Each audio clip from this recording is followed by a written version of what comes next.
शहीद हो रहे थे, जामे शहादत नोश फरमा रहे थे, फांसी के फंदों पर लटकाया जा रहा था। और इस देश की आजादी के लिए 51,500 उलमा किराम को, मौलानाओं को फांसी के फंदे पर लटकाया गया है। इतनी जबरदस्त कुर्बानियां दी हैं इन मदरसों के पढ़ने वालों ने। हमारे मुल्क की खुसूसियत है, चाहे वो जंग आजादी हो या और दूसरे संघर्ष हो, तमाम समुदाय और धर्म के लोगों ने मिलकर के अपने देश को आजाद कराया। ये 26 जनवरी गणतंत्र दिवस आप देखेंगे, इसमें हमारे लाल किले की फसील से हमारे माननीय प्रधानमंत्री जी वो हिंदुस्तान का तिरंगा झंडा फहराएंगे पूरे देश में, स्कूलों में, मदरसों में, चौपालों में, जगह जगह हर इदारे में वह हमारे जमहूरियत का जश्न मनाया जाएगा। और ये जश्न हमें ऐसे नहीं मिल गया, ये खुशी ऐसे नहीं मिली, बल्कि इसके पीछे हमारे पूर्वजों ने, हमारे बुजुर्गों ने बड़ा खून बहाया है, बलिदान दिया है, कुर्बानियां दी हैं, तब जाकर के हमारा देश अंग्रेजों के चुंगल से आजाद हुआ है। मेरे अजीजों, मैं बात खत्म करता हूँ। ये कहानी सुना करके आपको, एक कहानी नहीं बल्कि एक अहम किस्सा, तारीख का किस्सा, जब हमारे बुजुर्ग अपने देश की आजादी के लिए कुर्बानियां दे रहे थे, हिंदू मुसलमान सब मिलकर के कंधे से कंधा मिलाकर कुर्बानियां दे रहे थे, शहीद हो रहे थे, जामे शहादत नोश फरमा रहे थे, फांसी के फंदों पर लटकाया जा रहा था।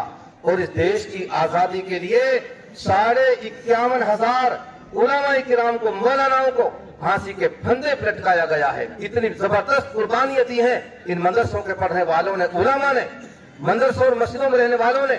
51,500 उलमा किराम 1857 में फांसी के फंदे पर लटकाए गए।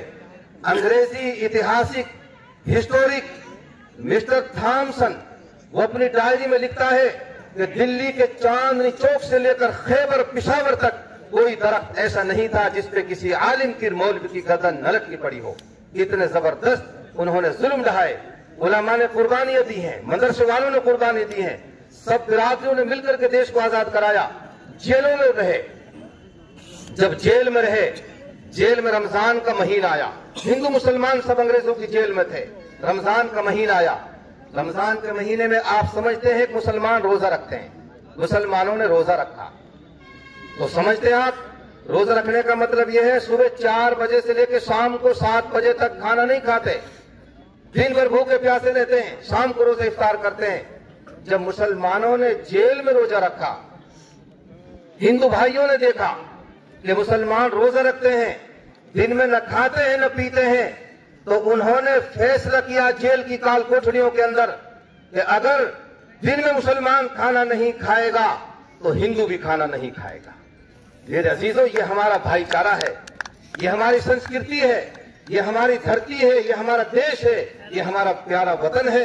और वतन हमें अपनी जान से भी ज्यादा महबूब है। हमारी बड़ी लंबी तारीख है, हमारे योद्धाओं की, हमारे वीरों की, हमारे बुजुर्गों की, पूर्वजों की बड़ी लंबी दास्तान है। 100 साल तक हमारे बुजुर्गों ने अपनी देश की आजादी के लिए कंधे से कंधा मिला करके कुर्बानियां दी हैं। 1857 से लेकर 1947 90 साल तक अंग्रेज यहाँ के जर्रे जर्रे पर काबिज रहे, लेकिन अल्हम्दुलिल्लाह हमारी यूनिटी ने, हमारे इत्तेहाद ने, प्यार ने, मोहब्बत ने और एक दूसरे के साथ कंधा से कंधा मिलाकर चलने ने उन बाहर के डाकुओं को 7 समंदर पार जाने पर मजबूर कर दिया।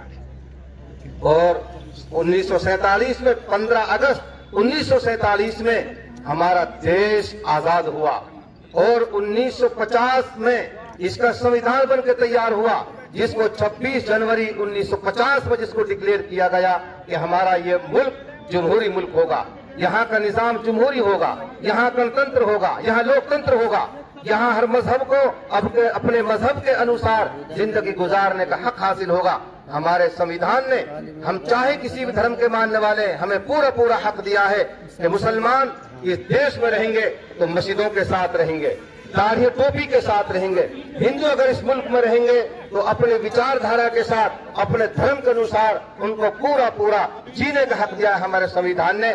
और आखिर में अल्लाह ताला हमारे इस भाईचारे को, खासतौर से मेवात की धरती पर ये भाईचारे की जो मिसाल कायम हो रही है, अल्लाह ताला इसको बाकी रखे। व आखिरु दावाना अल्हम्दुलिल्लाहि रब्बिल आलमीन। अस्सलामु अलैकुम व रहमतुल्लाहि व बरकातुहू।